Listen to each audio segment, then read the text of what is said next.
안녕하십니까. 잠시 세팅 좀 하겠습니다.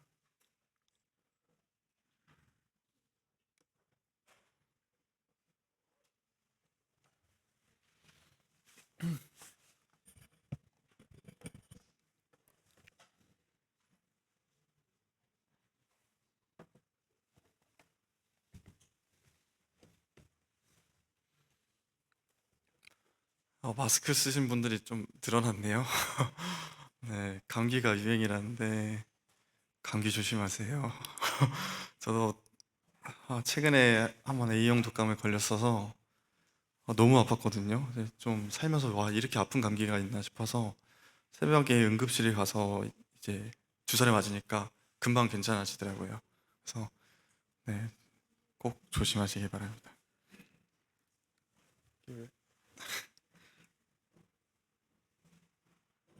말씀을 전해야 되는데 PPT가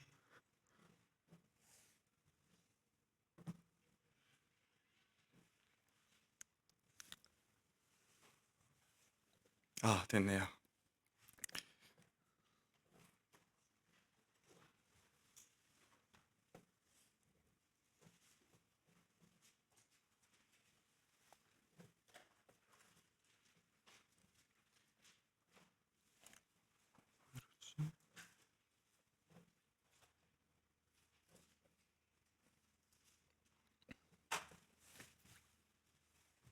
네. 어, 오늘 말씀 은 그냥 아주 직접적으로 제가 적어놨습니다. 시편 139편입니다. 말씀을 전하기 전에 이 사람은 본능적으로 안정감을 추구하죠. 네. 그리고 평안의 추구를 합니다. 네. 이전에 말씀 시간에도 자주 언급을 했었는데 제가 아니라 다른 분들께서도 이 메슬로우의 5단계 욕구 이론이라고 이제 아시는 분도 계실 겁니다. 이 체계를 정립해서 이 사람이 분석을 해놨어요. 그 중에 이제 안정에 대한 욕구가 있습니다. 굳이 어떤 이론 체계에 근거하지 않더라도 사람은 항상 안정을 추구를 합니다. 그리고 어린이들도 이제 부모님이랑 떨어지면은 굉장히 불안해요. 저는 그래서 기억이 나요.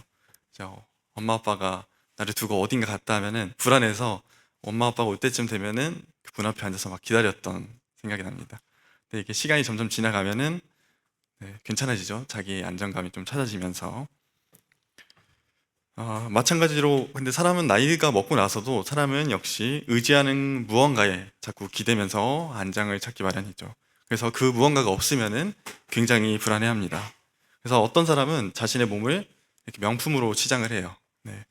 근데 이 명품을 치장을 했는데 이 명품의 로고를 다 떼갔어요. 그러면 이 사람 어떨까요? 으악! 내 옷이 아니야! 막 이렇게 할 수 있겠죠. 안 돼! 이러면서 막 명품에 대한 귀중함을 아니까. 그리고 굉장히 자신감이 떨어질 거예요. 네. 어떤 이런 명품에 대한 가치에 의지를 하고 있으니까요. 또 어떤 사람은 굉장히 좀 쓸데없이 사납습니다. 자신이 절대 지면 안 된다고 생각을 해요. 네.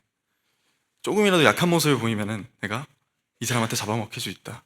불안해합니다. 역시. 이처럼 자신의 명예가 혹은 부가 그리고 어떠한 자신의 자랑거리가 사라지지 않을까 하면서 불안해하는 것이 사람의 아주 전형적인 특징입니다. 저도 역시 불안해합니다. 그래서 말씀을 준비하는 동안 불안했어요. 네. 더 불안한 일도 있었고, 덜 불안하기도 했고. 네. 그러면서 시편을 좀 여러 군데를 찾아봤습니다. 제가 가장 좋아하는 시편은 119편인데, 너무 길어요. 그래서 다 이게 완전히 파악이 안 되더라고요. 그래서 내가 찬양으로 불렀던 시편들이 뭐가 있을까 이렇게 찾아봤더니 1편, 시편 1편. 이제 이곳에선 의인과 악인의 길을 나타내셨고, 그리고 하나님의 인자하심을 노래한 118편. 또 아까 전에 제가 먼저 말씀드렸잖아요. 119편 엄청 길고 그 안에 하나님에 대한 순종 그리고 하나님에 대한 묵상, 말씀의 능력을 전하는 내용이 담겨져 있습니다. 그리고 유명한 구절, 주님의 이름이 온 땅에 어찌 그리 아름다운지요. 시편 8편. 네. 역시 찬양의 어떤 대가의 성경이라고 생각이 듭니다. 네. 참 감동이 되고 묵상이 많이 되는 이 하나님의 말씀이 시편이 잔뜩 담겨 있는 것 같아요. 그래서 이와 연관된 찬양을 저는 이렇게 찾아 듣다 보면은 진짜 시간이 술술 가더라고요. 네. 네. 그래서 이번에는 제가 이제 시편 139편을 묵상하면서 이게 한 절 한 절씩 같이 한번 살펴보기를 원합니다.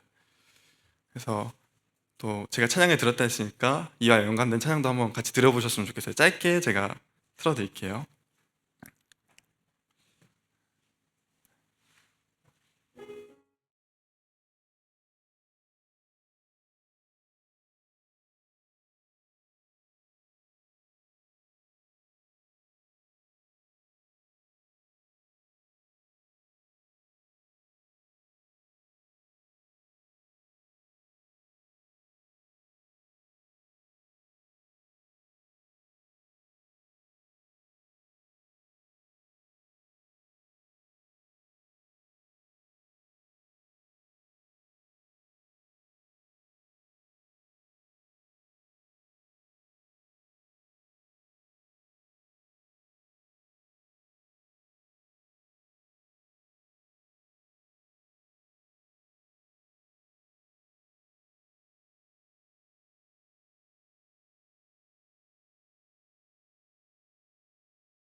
들리던 가사가 이렇게 가사가 들리시긴 하셨나요?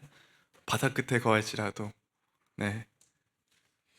저는 이 가사가 좀 많이 들었던 것 같은데, 저는 이 찬양을 말없이 이렇게 조용히 들으면서 상상이 갔어요. 새벽에 일을 나가시는 아버지의 모습이 생각이 난다. 이런 생각이 들었습니다. 마치 하나님께서 사랑하는 자녀를 위해서 묵묵히 미쁘시게 우리를 위해서 이 우주를 유지하시고 또 이 땅에 평안을 주시는 이제 하나님의 아름다우심이 그렇게 느껴졌습니다. 네. 그래서 저의 어떤 불안함을 평안하게 바꿔주시고 저를 위로한다는 감동을 받을 수 있었습니다.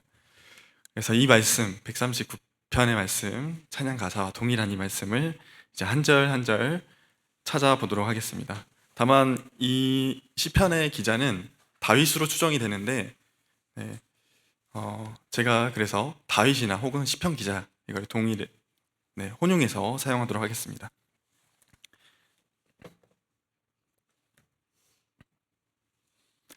네, 말씀 나와 있는데 1절부터 6절까지 같이 한번 읽어보도록 하겠습니다. 시작.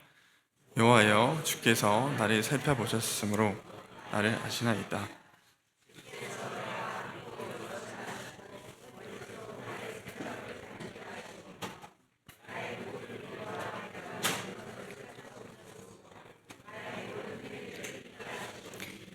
여호와여, 내 허지 못하시는 것이 하나도 없으시니이다. 주께서 나의 앞뒤를 둘러싸시고 내게 안수하셨나이다. 이 지식이 내게 너무 기이하니 높아서 내가 능히 미치지 못하나이다. 네, 반복되는 말이 있죠, 여기. 네, 아시나이다. 네, 맞습니다.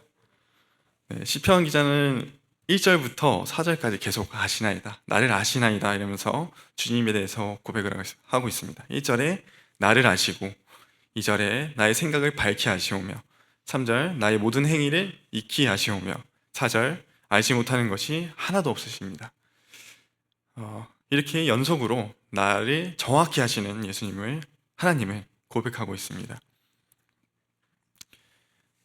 여호와여, 주께서 나를 살펴보셨으므로 나를 아시나이다. 네, 1절에 나를 살펴보신다, 하나님이 나를 살펴보신다고 여기서 얘기하고 있잖아요. 살펴보신다는 거는, 네, 우리가 어감에서도 충분히 알고 있다시피 그냥 대충 이렇게 쓱 보는 게 아니라 샅샅이 이렇게 보신다는 겁니다. 네, 여기 원어는 이제 하카르라고 합니다. 네, 이 원어의 뜻은 아주 치밀하게 조사하고, 네, 경찰이 어떤 범죄자의 죄를 밝힐 때라든지 치밀하게 조사하고 무언가를 물건을 찾기 위해서 막 탐지를 한다는 뜻을 가지고 있습니다. 주님은 나의 간단한 어떤 상태 혹은 겉으로 드러나는 어떤 증상뿐만 아니라 마음속 깊은 곳에, 내 자아 속의 자아, 이 어두운 곳까지 보신다는 겁니다. 차마 내가 얘기하기도, 하나님께 얘기하기도 껄끄러운 이 부분들까지요. 네. 그래서 하나님께 저희가 솔직할수록 하나님이 이미 알고 계시기 때문에, 이미 다 알고 있기 때문에 솔직할수록 거짓 없이 주님 앞에 마음을 여는 것이 우리가 평안을 찾아가는 길 중에 하나라고 할 수 있습니다. 하지만 그게 쉽지 않은 걸 어떡합니까? 네, 쉽지 않은 것 같습니다. 마치 그 아단이 에덴 동산에서 쫓겨나기 전에 죄를 짓고 숨었죠. 하나님이 이미 알고 어딘지 다 알고 있다는 걸 인지를 했을 거예요, 분명히. 하지만 사람이 본능적으로 이미 알고 있다 치더라도 그래도 숨고 싶은 것입니다. 저도 하나님과의 단둘만의 시간, 네, 그런 시간이 있을 때도 차마 고백을 못할 때가 있어요. 저의 죄를. 네, 부끄럽지만 이 사실조차 인정을 할 때, 그때 비로소 나를 살펴보시는 주님과 그 관계가 비로소 평안을 얻을 수 있습니다. 네, 2절, 주께서 내가 안고 일어섬을 아시고 멀리서 나의 생각을 밝히 하시오며. 네, 역시 알고 계십니다. 근데 앞에 좀 안고 일어섬을 아신다고 하시잖아요. 그래서 굳이 왜 안고 일어섬을 얘기하셨을까 이런 생각이 들었는데, 그래서 지금 내가 안고 일어서는 걸 아실 수 있을까 이런 생각이 좀 들었어요. 그래서 우리 현대인이 하루에 몇 번이나 안고 일어설까요? 일반적인 사람들은 보통 한창 공부를 하거나 잘 움직이지 않으면서 사무직에서 근무하시는 분들은 하루에 2, 30번 정도 앉았다 일어선다고 합니다. 이건 그냥 인터넷에 찾아봤어요. 그리고 자주 움직이면 한 50번 정도 이렇게 앉았다 일어났다를. 자, 요즘 세상이 정말 좋아졌어요. 제가 앉았다 일어난 기록이 핸드폰에 남습니다. 네, 여기 보이시죠? 빨간색 글자로 뭐라 써있냐면은 일어서기. 네, 이렇게 돼 있네요. 이제 제 기록을 보니까 여기 숫자들이 이렇게 있죠. 하얀색 숫자들이. 보니까 일주일간에 한 90번에서 100번 정도는 평균으로 앉았다 일어나는 것 같아요. 좀 부담스럽나 봐요, 제가. 네. 어쨌거나 이거를 뭐 이런 기술이나 어떤 이런 기록이 중요한 게 아니라, 하나님께서는 우리가 아주 반복적으로 하루에 뭐 100번, 50번이든 몇 번씩 무의식적으로 하는 것도 하나님께서는 알고 계신다는 겁니다. 아까 2절에 분명히 말씀하셨잖아요. 이것 또한 살펴보신다는 거예요. 내가 주님 앞에서 일어서서 기도하는지 앉아서 기도하는지, 네, 나의 가장 가까운 사람조차도 모를 어떤 나의 사소한 것들도 하나님께서는 분명히 알고 계신다는 겁니다. 그것을 지금 이 말씀을 통해서 확인할 수 있습니다. 네, 일어서고 앉는 것 뿐이겠습니까? 네, 어디서든 내가 숨을 쉬든 잠을 자든 말하는 것과 생각하는 것까지 2절 말씀에 적힌 것처럼 나의 생각을 밝히 아시오며, 네, 한 번 더 강조해서 이렇게 말씀을 하십니다. 우리가 말하는 하나님은 모든 걸 다 알고 있어, 좀 관용적으로 얘기를 하잖아요. 이거의 아주 구체적인 묘사가 이 말씀을 통해서 드러나고 있는 것입니다. 시편 기자를 통해서 하나님이 직접 적으신 이 말씀에 지금 읽고 있는 이 성경에 정확히 나와 있습니다. 네, 3절, 나의 모든 길과 내가 눕는 것을 살펴보셨으므로 나의 모든 행위를 익히 아시오니. 네, 이번엔 길과 눕는 것이 나오네요. 네, 길은 단순히 물리적인 길을 뜻하기도 하지만은 그 이상의 뜻도 가지고 있습니다. 삶의 모든 행위와 행로, 네, 이런 것을 은유적으로 빗대어서 나의 길이라고도 하죠. 내가 내일 잡은 약속, 그리고 다음 주에 대한 어떤 업무 계획, 다음 달에 어떤 일정, 놀러 가는 일정까지, 네, 하나님께서는 그 행위를 익히 알고 계십니다. 나의 눕는 것, 내가 쉬는 것, 내가 잠자리를 들어눕는 것까지 다 알고 계십니다.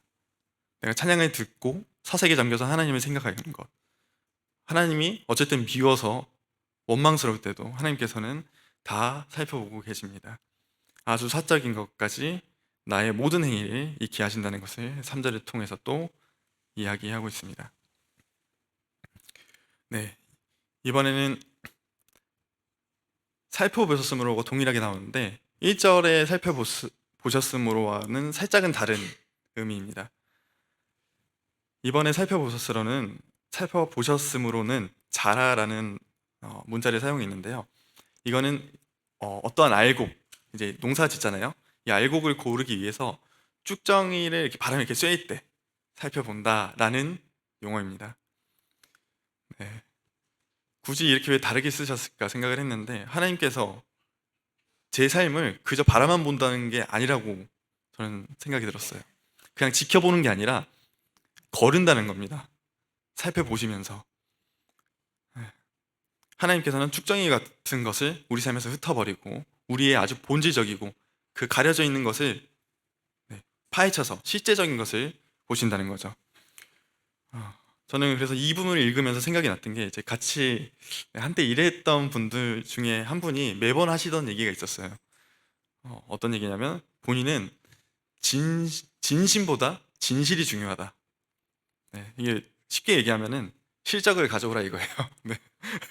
너가 어떤 진심이든 난 상관없어. 진실을 얘기해. 네. 사회가 그렇지 않습니까? 근데 실제로. 네. 우리 사는 세상은 숫자가 증명합니다. 네. 결과가 더 중요하고요. 당장 눈앞에 버는 이익, 돈을 버는데 필요한 결과가 더 중요합니다. 사람의 본질은 중요하지 않아요. 그 마음은. 일 잘하면 쓰는 겁니다. 네. 네. 하지만 하나님께서는 이렇게 말씀하셨죠. 여기 밑에 나와 있는 사무엘상 16장 7절에 보면, 여호와께서 사무엘에게 이르시되 그의 용모와 키를 보지 말라. 내가 이미 그를 버렸노라. 내가 보는 것은 사람과 같지 아니하니 사람은 외모를 보거니와 나 여호와는 중심을 보느니라 하시더라. 하나님께서는 중심을 보신다는 겁니다. 본질을 보신다는 거예요. 그럼 좀 다행이다. 이런 생각이 드시나요? 더 쉬워 보이고 안심이 되시나요? 저는 오히려 더 무서웠어요. 결과를 안 본다는 얘기가 아니세요. 둘 다 본다는 얘기입니다. 둘 다 보고 그 가운데 있는 중심도 보시겠다는 말씀이에요.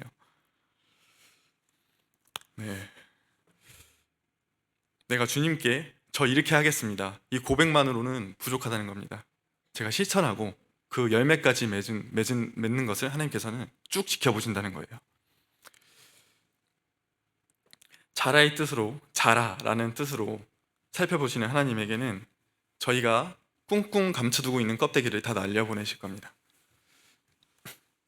이번엔 4절입니다. 여호와여, 내 혀의 말을 알지 못하는 것이 하나도 없으시니이다. 이거는 이제 다른 번역본으로도 좀 가져왔어요. 한번 읽어볼까요? 둘, 셋. 내가 혀를 놀려 아무 말 하지 않아도 주님께서는 내가 하려는 말을 이미 다 알고 계십니다. 좀 더 마음에 와닿아서 번역본을 바꿔서 한번 가져와 봤습니다. 이 역시 아까 전에 3절에서 얘기한 것처럼 이미 다 안다는 그 사실을 구체적으로 이 시편 기자가 묘사를 해놓은 것이라고 생각이 듭니다. 내가 하는 말, 이 말은 사실 하지 않으면 몰라요. 제가 지금 어떤 생각을 가지고 있을지 모릅니다. 얘기를 안 하면. 눈치는 챌 수 있지만 정확히는 모릅니다. 심지어 우리나라 속담에도 이런 말이 있잖아요. 10길 물속은 알아도 한 길 사람 속은 모른다.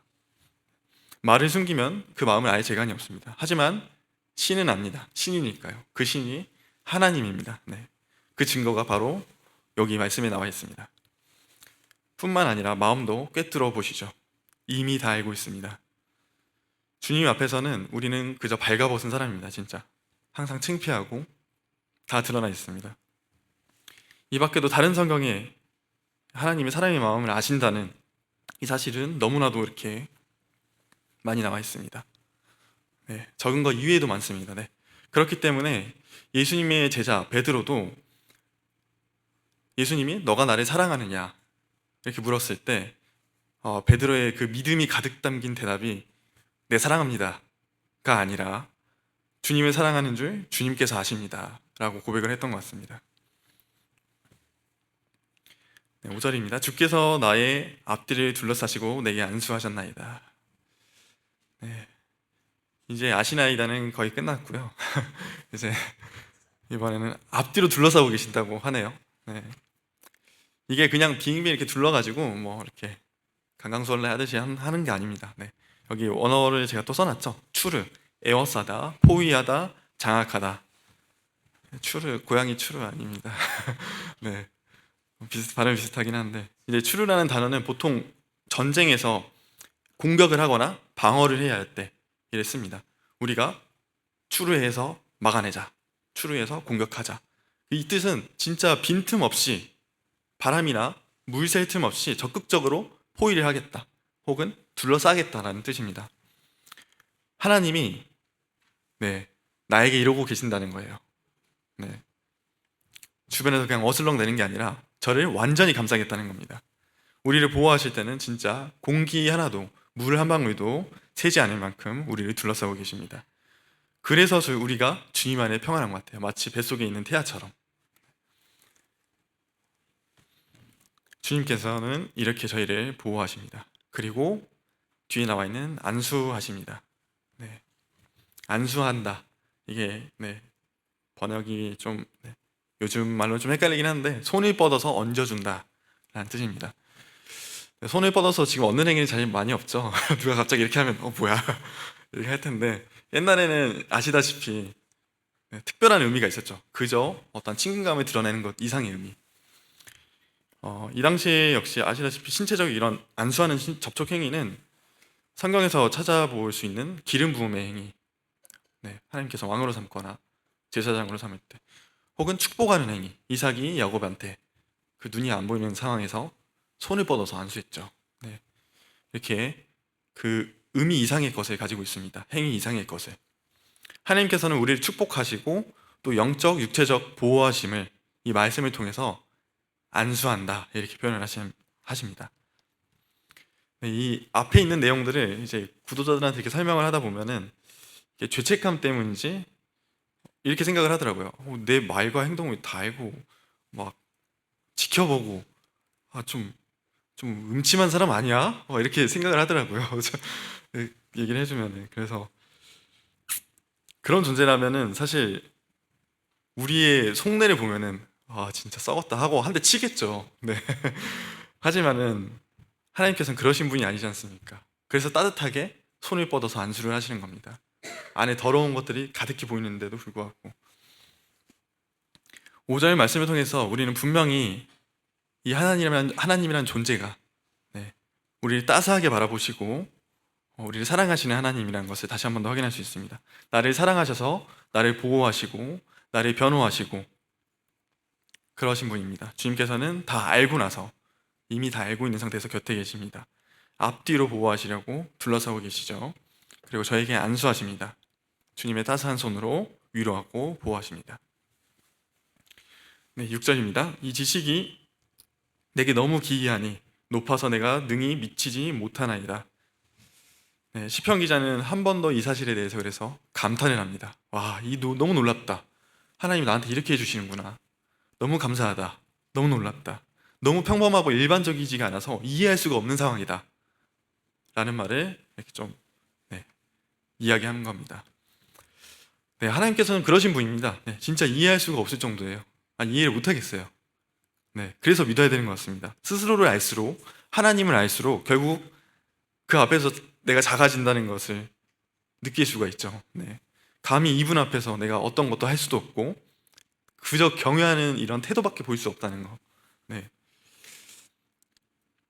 역시 이 사실 또한 일반적인 사람들한테 얘기를 하면은 약간 공포감으로 받아들이는 경향이 있어요. 코스믹 호러라고 하시나요? 이미 어떠한 미디어 매체 장르가 되기도 하는데, 우주적인 공포라든지 어떤 초월적인 존재에 대한 공포를 이제 코스믹 호러라고 하거든요. 그래서 영화나 소설에 보면은 어떤 압도적인 힘이나 능력에 의해서 외계인의 침공이라든지 귀신한테 당한다든지 해가지고 아무것도 할 수 없이 무기력한 상태가 오긴 합니다. 보면은 그것을 최대로 느낄 수 있는 것이 우리가 믿고 있는 신, 하나님을 바라보는 인간의 모습입니다. 하나님께서는 이렇게 무서운 존재라고 여겨질 수도 있음에도 불구하고 스스로에 대해서 너무나도 성경이 잘 표현을 하셨어요. 공포의 존재, 호러의 존재가 아니라 빛이고 사랑이고 또 소망이라고 말씀하셨죠. 예수님께서 오셔서 그런 것이 아니라 이전부터 쭉 그래왔습니다. 구약에서 이스라엘을 통해서 그 사랑을 아주 직접적으로 드러냈죠. 그것이 이제 예레미야 말씀에서도 찾아볼 수 있습니다. 내가 영원한 사랑으로 너희를 사랑하기에.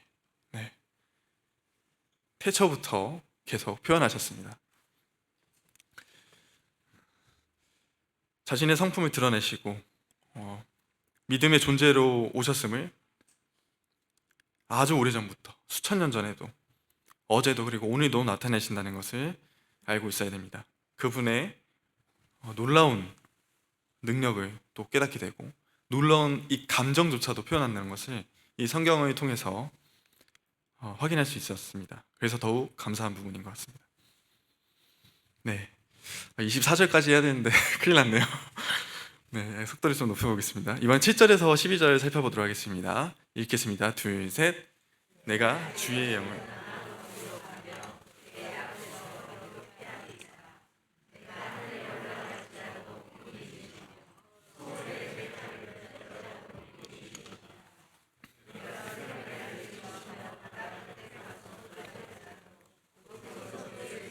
인도하시며 주의 오른손이 나를 붙드시리이다. 내가 혹시 말하기를 흑암이 반드시 나를 덮고 나를 두른 빛은 밤이 되리라 할지라도 주에게서는 흑암이 밤이 낮과 같이 비추이나니 주에게는 흑암과 빛이 같음이니이다. 아멘. 네. 주님을 떠나보라고 노력하신 적 있나요? 네. 부끄럽지만 저는 있습니다. 네. 한때는 주님이 부끄러워서, 주님이 원망스러워서 진짜 하늘로 손바닥을 이렇게 가리듯이 주님을 마치 나는 잊은 것 마냥 행동하면서 도망가고 싶었던 순간도 있었습니다. 하지만 그것이 가능할까요? 네. 아마 당연히 불가능할 겁니다. 하나님께서는 무소부재하기 때문입니다. 7절과 8절 끝부분을 보면 어디로 가리일까? 네. 거기에 계십니다. 어디 가든 거기 계십니다. 네. 가릴 수가 없어요. 뭐 앞선 절에서도 확인할 수 있다시피 이미 나를 두르고 있는데 어디 가면 숨을 수 있을까요? 네. 지옥에 가면 피해질까요? 하지만 지옥도 하나님께서 만든 공간입니다. 하나님의 손 안에 있습니다. 요나가 딱 그런 모습을 보여주죠. 저희의 어떤 비슷한 모습. 받은 명령이 두려워서 그 복음 전하러 가기 하나님 말씀을 듣기가 싫어가지고 마음이 내키지 않아서 도망다녔죠. 도망다니다가 배 한가운데서 피해 다녀서 도망다니다가 딱 들켜가지고 그대로 바다에 던져지고 거기서 죽는 줄 알았어요. 물고기 밥이 되는 줄 알았는데 진짜 물고기 밥이 됐어요. 거기서. 네. 그래서 그 물고기 입안에서 니느웨까지 도착을 해버렸죠. 하나님의 무소부재하심, 어디나 계시면은 네, 물고기 입속까지도 해당이 됩니다. 네, 물고기 입이 뭐라고 진짜. 네, 때문에 하나님이 피하려면 어딜 가나 하나님의 존재에 인해서 두려움을 느낄 것이에요. 네, 이것은 장소에만 해당되는 것이 아닙니다. 잠깐 1분, 딱 5분만 주님 비켜주세요. 우리 잠시 각자의 시간을 가지고 오세요. 가지고 있죠. 이 상황만큼은 주님 잠깐 나와주세요. 제 턴이에요. 네, 이런 마음을 가질지라도 주님은 그곳에 계십니다. 절대 피할 수 없습니다. 하나님과의 마음이 합한 자 다윗도 하나님을 의지할 때마다 진짜 든든한 군사와 같이 또 침묵이 두렵지 않은 친구와 같이 풍랑에도 든든한 등대와 같이 그런 존재로 항상 같이 계셨습니다. 그보다 더 큰 은혜를 받은 우리는 하나님의 자녀라고 불리는 우리가 그보다 못할까요? 어쩌면 다윗조차도 부러워할 것입니다. 떠난 그곳이 하늘이라도 내가 주의 영을 떠나 하늘에 올라갈지라도 가장 거리가 멀어 보이는 스올에 내 자리를 펼지라도 그곳이 어디라도 하나님을 만나려 한다면 5절에서 살펴본 앞뒤를 둘러싸고 나를 안수하는 하나님을 즉시 만나실 수 있을 것입니다. 하나님은 어디에나 계십니다. 9절에서도 역시 그렇습니다. 끝에 가서 거주할지라도 10절 거기서도 동일하게 반복이 되고 있습니다. 여기 일출 보이시나요? 네, 이쁘죠? 새벽이 아니라 새년 들어서 일출 보신 분 계신가요? 일출 보신 분? 없으시네요. 네, 여기 보셨죠? 네, 이걸로 퉁십시다. 네, 성도님들도 이제 일출을 보러 가실 수도 있고 하는데 여기가 아무래도 위치가 좀 그래서 그런가 일출 보기가 좀 적합하지가 않네요. 네. 이제 겨울쯤 되면은 지구의 이 궤도가 좀 더 이렇게 기울어요. 그래서 해가 이렇게 낮게 떠올라서 낮게 져버립니다. 그래서 일출 시간이 짧아지고 그래서 아침에 일출을 보잖아요. 그럼 여름 때보다 이 빛이 더 수평으로 이렇게 뻗어나갑니다. 네. 약간 여름에 일출을 보면 약간 쪼는 느낌이면 겨울에 보면 쭉 나가요. 네. 그게 엄청 멋있어요. 그래서 겨울에 이추를 보러 가는 것 같습니다. 이걸 왜 얘기하냐면 이스라엘 사람들이 이거를 새벽 날개라고 표현했어요. 빛의 속도를 새벽 날개라고 표현했습니다. 아침에 빛이 딱 뜨면서 이 뻗어나가는 속도, 새벽 날개.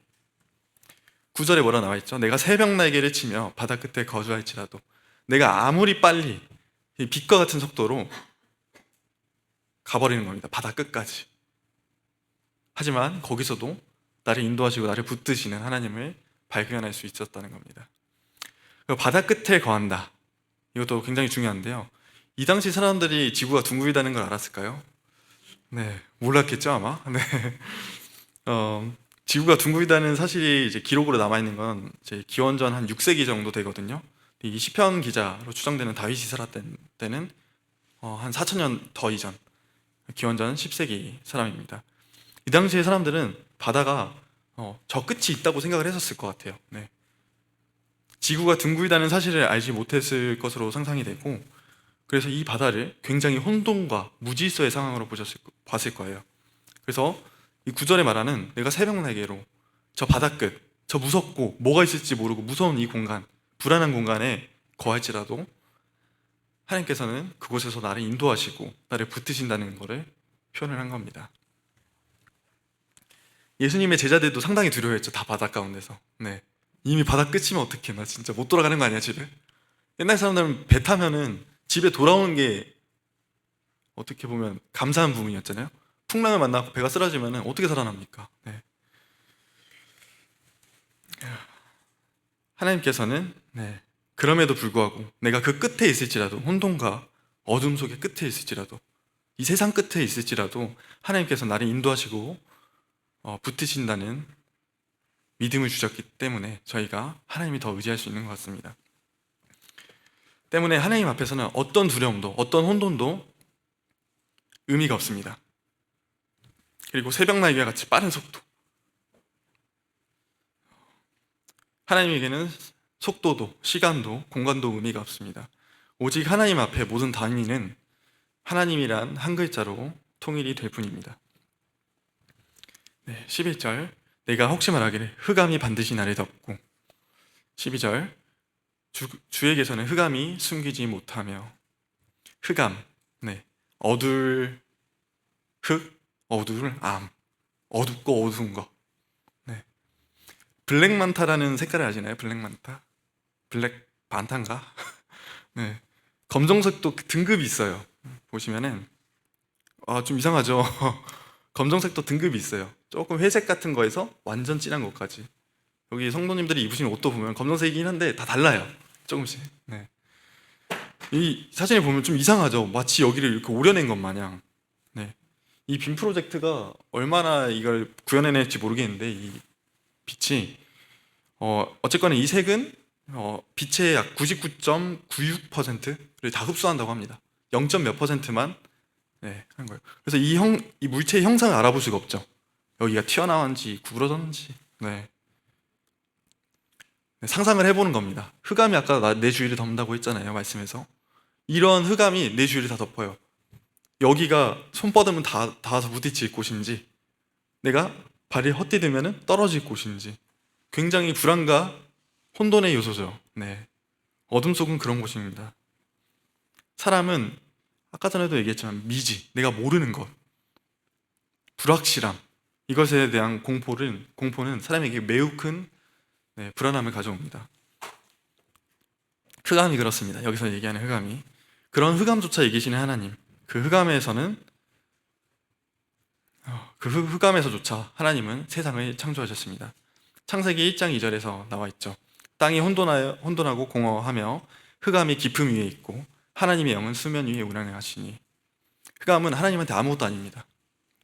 우리 인생 가운데 흑암도 마찬가지입니다. 터널과 같은 시기, 한치 앞을 몰라서 구분할 수 없는 그 미래가 보일지라도 그 가운데서 하나님의 임재는 절대 막을 수가 없습니다. 하나님 앞에서 어두움은 어두움이 아닙니다. 우리가 어디에 있을지라도 숨길 수도 가릴 수도 없습니다. 하나님 앞에서는 환히 드러날 것입니다. 우리가 이 말씀을 또 통해서 당연히 아시겠지만 동기를 얻을 수 있는 것이 바로 이런 것인 것 같습니다. 흑암 가운데 있을지라도 하나님의 도우심을 확신하고 기대할 수 있습니다. 네, 이번에 13절부터 18절까지 한번 읽어보겠습니다. 둘, 셋. 주께서 내 내장을 지으시며 나의 모태에서 나를 만드셨나이다. 내가 주께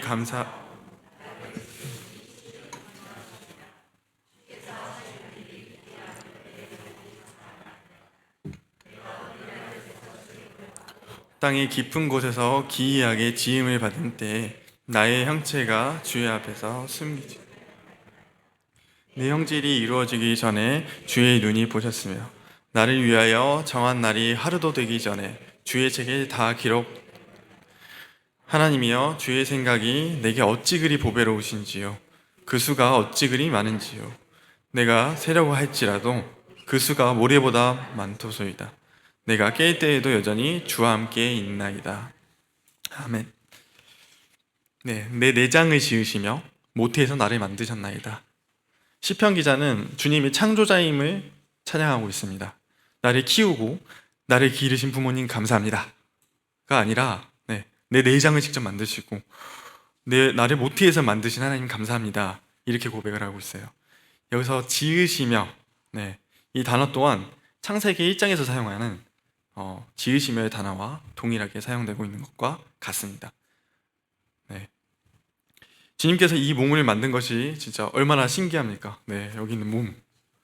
우리 막내 강유리만 보더라도 좀 신기해요. 저는 사실 갓난아기를 봐도 별 감흥이 없었거든요. 근데 강유리 또 진짜 보니까 좀 신기한 것 같기도 하고. 어떻게 머리가 있고 머리만한 몸이 여기 또 있고 하더라고요. 뭐 태아 상태, 뱃속에 안에 있는 건 우리가 직접 들여볼 수가 없잖아요. 지금도 고작 기계로 이렇게 형체만 가릇가릇하게 볼 수 있는데 하나님께서는 그 안에서부터 벌써 저를 하나하나 지으시고 계신다는 겁니다. 창조주 하나님을 창세기 말고도 분명히 이 뱃속에서부터, 어머니의 몸속에서부터 이루어지는 그 창조 순간을 여전히 저희는 파악할 수 있습니다. 지금 이 순간에도 하나님의 창조는 계속되고 계십니다. 애기만 신기한 건 아닙니다. 다 큰 사람도 좀 신기해요. 팔다리를 이렇게 움직이고, 감정이란 것이 있고 생각을 하고, 존재하는 그 어떤 생물과는 다르게, 어떤 생물을 갖다 대더라도 분명히 다르게 행동을 하고 생각을 하죠. 공감을 하고 또 질문을 합니다. 믿지 않는 사람들은 그래서 인간이 어쩌면 외계에서 온 생물체도 있을 수 있다, 그래서 정직해서 사는 거다 하는데 말도 안 되는 추측이죠.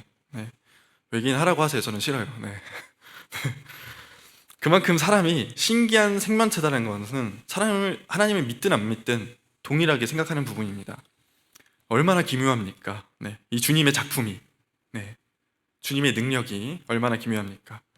더 신기한 것은 이곳에 또 영성이 있다는 겁니다.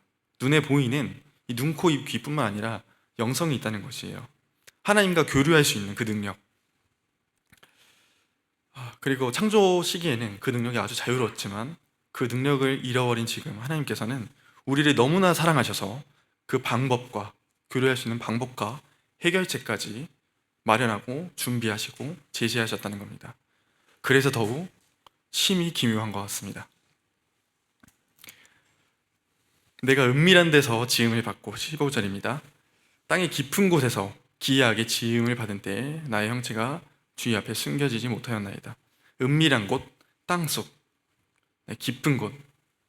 이것은 문맥적 의미상 산모의 배, 자궁을 의미를 하는데요. 이전과 말씀드린 것처럼 기이하고 놀랍게 일하셔서 생명을 만들어내시는 곳, 그곳에서부터 하나님이 함께 하셨다는 겁니다. 소중하지 않습니까? 소중하지 않습니까?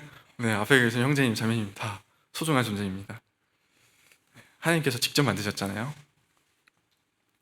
16절, 내 형질이 이루어지기 전에 주의 눈이 보셨으며 나를 위하여 정한 날이 하루도 되기 전에 주의 책에 기록이 되었나이다. 하나님이여, 주의 생각이 어찌 그리 보배로우신지요. 18절, 내가 새라고 할지라도 그 수가 모래보다 많도소이다. 내가 깰 때에도 여전히 주와 함께 있나이다. 16절부터 보겠습니다. 내 형질이 이루어지기 전에, 여기 조그만 이미지 보이시죠? 이거 혹시 아시는 분 있나요? 뭐라고 부르시는지 아시나요? 아, 네. 청년 형제님들은 아네요. 이게 게임에서 나오는 이미지입니다. 네. 근데 이 게임이 한때 엄청 유명했어요. 이게 뭐라고 부르냐면 골렘이라고 부릅니다. 골렘. 네. 네. 근데 제가 파란색으로 쳐놨죠. 내 형질이 이루어지기 전에. 이거를 이제 원어로 골렘이라고 합니다. 네. 저도 좀 놀랐어요. 내가 그 게임에서 봤던 그 단어가 여기 나오네 하면서. 네. 뜻은 이제 덩어리, 어떤 형태가 없는 덩어리. 그냥 줄줄 말아진 상태. 아직 미완성 상태를 얘기하는 거예요. 그래서 이 나오는 이게 그냥 막 이렇게 하다가 칵 하고 쓰러지면 이렇게 따르륵 하고 없어져요. 네. 아무튼 하나님께서는 내가 제대로 완성되기도 전에 하나님께서는 이 창조주는 나를 이미 나로 보고 계셨습니다. 네. 태어나서 하루가 되기도 전에 주님의 책에 뭐라고 나와 있죠? 기록하셨습니다. 여기 누가 태어났구나. 나의 사랑하는 자녀가 태어났구나. 내가 사랑하는 은강이가 태어났구나. 내가 사랑하는 누구. 이렇게 다 적어 놓으셨습니다. 얼마나 소중합니까? 그죠? 한 명 한 명이 너무나 소중합니다. 그렇기 때문에. 그래서 예수님께서 그토록 깊은 사랑을 나타내시지 않았나 싶습니다. 17절, 하나님이 주의 생각이 어찌 그리 보배로우신지요. 너무 찰떡인 표현이죠. 네. 찬양의 가사로도 이렇게 그분이 특히나 잘 들리는 것 같은데 너무 좋은 가사인 것 같아요. 너무 좋은 말씀이고, 하나님의 생각이 어찌 이렇게 보배로우실까요? 귀하고 그 수가 어찌 마른지요. 제가 27절과 18절은 여기 나눠놨는데 이게 문맥상 좀 더 어울려서 이렇게 나눠놨습니다. 별다른 큰 의미는 없고요. 주님의 생각이 어찌 그리 보배로우실까요? 그리고 그 수가 어찌 이렇게 많을까요? 내가 세를 할지라도 모래보다 많습니다. 내가 깰 때에도 여전히 주님과 함께 있습니다. 주님의 생각, 내 생명체가 태어나서 기묘한 능력으로 인하여서 형질이 조성이 되고 형태가 이루어지고 또 영양분을 공급을 받아서 아이로 자라나고 그리고 성숙한 사람까지 이루어지기까지 이 과정과 계획이, 나를 향한 생각들이 너무나 정성 가득하고 모래보다 많은 생각을 통해서 하나님이 고민하시고 생각하시면서 함께 계신다는 겁니다. 시편 기자는 그 사실을 알았기 때문에 이렇게 고백을 했습니다.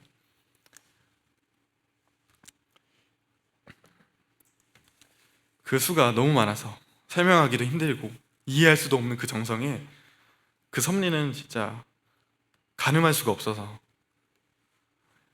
여전히 우리가 살아가는 이 순간에도 하나님은 고민하고 생각하실 겁니다. 어떻게 하면 더 좋은 것을 주실까? 네. 나의 주인이신, 나의 하나님이신 생각이 그렇게도 보배롭고 많은 생각을 하고 계십니다. 네. 이렇게까지 오게 되면 어떤 생각이 드나요? 나의 주인이 누군가? 하나님이죠. 네. 나의 주인은 분명한 하나님일 수밖에 없습니다.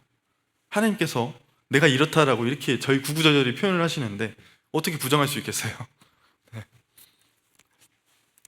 네, 이제 19절부터 22절 읽어보도록 하겠습니다. 둘, 셋.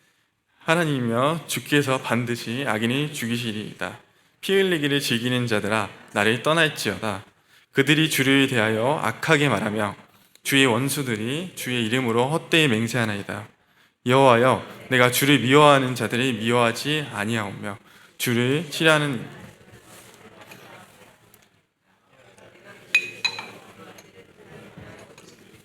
네, 감사합니다. 네, 갑작스럽게 시편 기자가 갑자기 누구 죽여달래요. 저도 읽다가 좀 당황스러웠어요. 이거 뭐지? 잘못 읽었나? 하면서 이렇게 한 번 더 확인했는데, 네, 이것이 좀 이상해 보일지라도 비단 이상한 게 아닙니다. 이 악인을 대상으로 하나님께서 벌해 주실 것을 간절히 바라고 있죠. 앞에서는 나를 너무 잘하시고 언제 어디서나 편지하시고 또 창조주 하나님을 찬양하다가 갑자기 하나님 이 악인들을 죽여주세요. 이런 맥락이잖아요. 네. 이것은 다윗이 하나님의 의로우심, 공의로우심을 기도하는 대목입니다.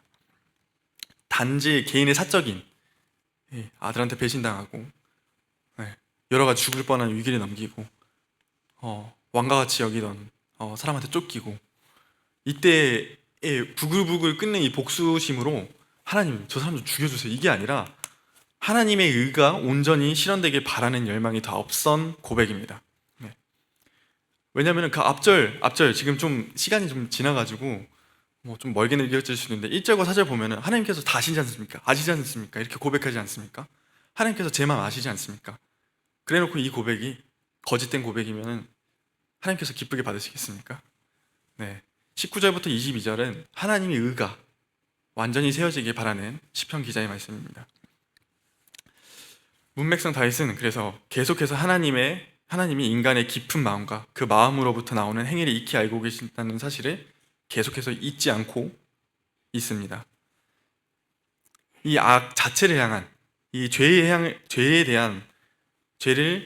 향한 하나님을 통한 이 고발의 마음이 온전히 하나님의 의를 향한 마음이기 때문에 하나님께서는 허락하신 겁니다. 그래서 시편 기자는 이렇게 기도를 한 겁니다. 반드시 하나님께서 저 악인을 처리해 주십시오. 주님에 대해서 악하게 말하는 사람들 벌하여 주십시오. 주님을 미워하는 사람들 저도 미워하겠습니다. 참 정당한 분노라고 볼 수 있습니다.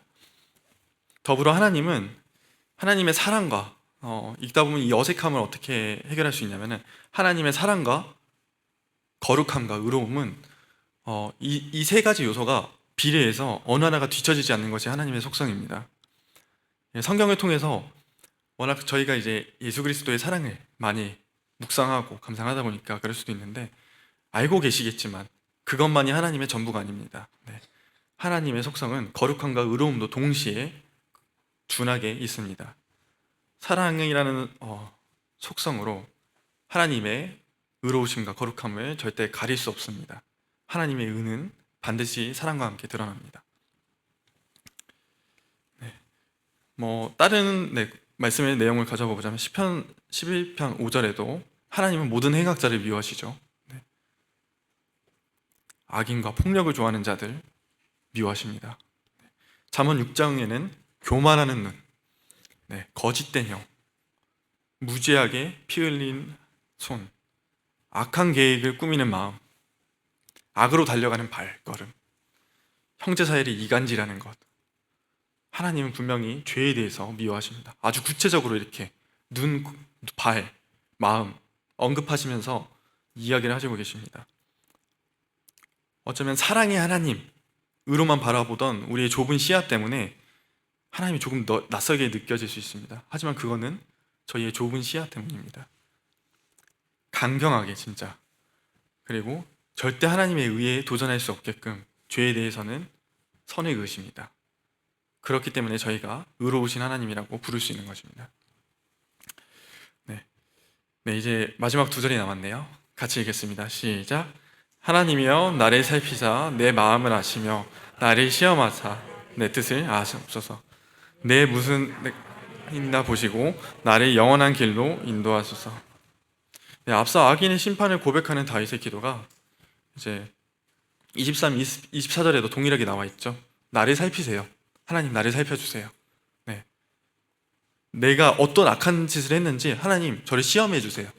정말 순수하고 정석적인 진짜 하나님의 자녀의 고백 아닙니까 이게? 내가 하나님한테 어떤 무언가 뜻을 구할지라도 내가 진짜 이 의도가 내 마음속 깊은 곳에 하나님한테 고백하지 않은 어떤 불순한 것이 있는지 한 번 더 확인해 주세요. 시편 기자는 이렇게 통일되게 주님의 전지성, 어디나 모든 걸 안다는 것을 인정을 했고 또 이전에 악인들을 대상으로 한 고백이 주님의 공의를 위한 고백이었음을 인정받고자 다시 한 번 더 얘기를 합니다. 나를 먼저 살피시고 나를 샅샅이 보시고 나를 확인하시고 나를 시험하시고 마지막으로 나를 인도해 주세요. 나를 검증하시고 주님을 따라가게끔 해주세요. 이렇게 시편 139편 마무리가 됩니다. 이 마지막 이 두 구절의 자세가 진짜 참 기본적인 태도라고 생각이 들었습니다. 정말 하기 쉽지 않은데 너무나도 기본적이다. 이런 마음으로 하나님 앞에 다가가야 되지 않았나. 하나님에 대한 어떤 경건하고도 경외스러운 자세를 충분히 갇힌 기도, 내가 하나님한테 기도를 드릴 때 그런 기도를 드리고 있나? 하나님께 어떤 간구하는 순간 가운데 하나님의 속성에 부합되는 그 거룩함을 나는 영위하고 있나? 네. 그것을 점검하고 있나? 주님께서는 분명히 이런 자리를 기뻐하실 거라고 생각합니다. 네. 나보다 나를 더 잘하시는 전지하신 하나님께 나를 살피도록 했으면 좋겠습니다. 나를 영원한 길로 인도하소서. 영원한 길로 인도하소서. 네. 이제 말씀을 마무리하도록 하겠습니다. 제가 문맥을 한 번씩 끊었었잖아요. 그렇게 해서 총 4개로 이렇게 끊었습니다. 그 문맥들을 합쳐보면은 이렇게 됩니다. 말하지 않아도 언제 어디서나 나의 주인이신 공의로우신 하나님, 나를 영원한 길로 인도하소서.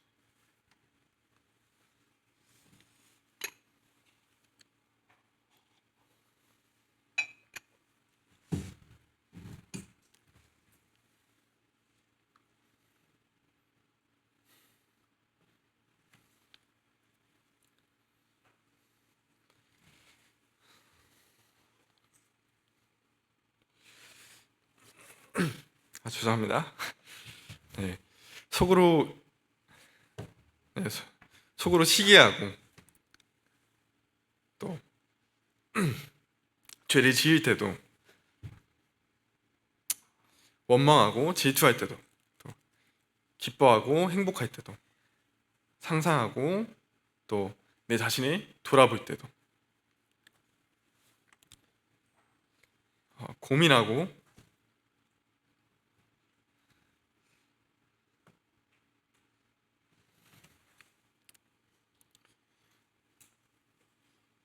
네, 슬퍼할 때도, 혼란스럽고 괴로운 상황 속에서도 하나님은 당신의 마음을 아십니다. 말하지 않아도 면밀히 살펴보시고 감찰하십니다. 이번엔 주님을 멀리 떠나도 어떤 최악의 상황에도, 흑암 속에서도, 어두운 시기에도, 등잔 밑으로 숨어도 주님에게 그 흑암은 흑암이 아닙니다.